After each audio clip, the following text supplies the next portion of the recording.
വിദ്യാഭ്യാസ ബന്ദിന്റെ ഭാഗമായി SFI പ്രവർത്തകർ ചിന്നക്കട ഹെഡ് പോസ്റ്റ് ഓഫീസിലേക്ക് മാർച്ച് നടത്തി. മാർച്ചിൽ നേരിയ സംഘർഷമുണ്ടായി. പരീക്ഷാ ക്രമക്കേടിൽ കേന്ദ്ര വിദ്യാഭ്യാസ മന്ത്രി രാജിവെക്കണമെന്നാവശ്യപ്പെട്ടായിരുന്നു മാർച്ച്. റെയിൽവേ സ്റ്റേഷന് സമീപത്ത് നിന്നും ആരംഭിച്ച മാർച്ച് പോലീസ് ഹെഡ് പോസ്റ്റ് ഓഫീസിന് മുന്നിൽ ബാരിക്കേഡ് ഉപയോഗിച്ച് തടഞ്ഞു.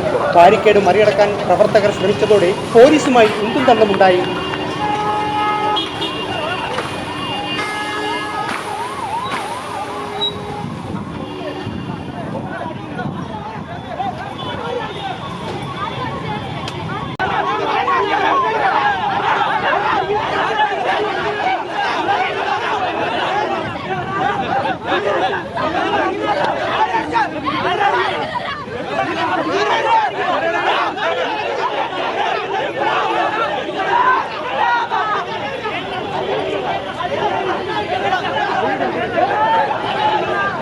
SFI പ്രവർത്തകർ പോലീസ് ബാരിക്കേഡ് ചാടിക്കടന്ന് ചിന്നക്കട ഹെഡ് പോസ്റ്റ് ഓഫീസ് പരിസരത്ത് പ്രവേശിച്ചു.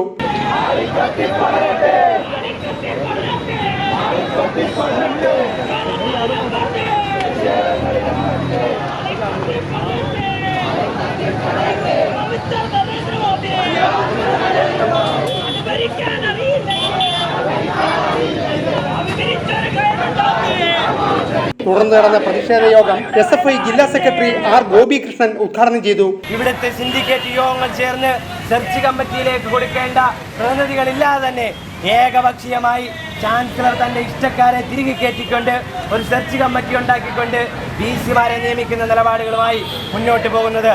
ഈ നിലപാടുകളുമായി ഈ ചാൻസലർ ഇനി മുന്നോട്ട് പോകാനാണ് നീങ്ങുമെങ്കിൽ അതിശക്തമായ നിലയിലേക്കുള്ള സമരവുമായി SFI മുന്നോട്ട് പോകും എന്ന കാര്യത്തിൽ യാതൊരു വിധത്തിലുള്ള തർക്കവുമില്ല. ജില്ലാ പ്രസിഡന്റ് A. വിഷ്ണു, ജില്ലാ ജോയിന്റ് സെക്രട്ടറി സുമി, ജില്ലാ സെക്രട്ടേറിയറ്റ് അംഗങ്ങളായ ഷിനുമോൻ, അദ്വൈത്, തൃപ്തി എന്നിവർ സംസാരിച്ചു.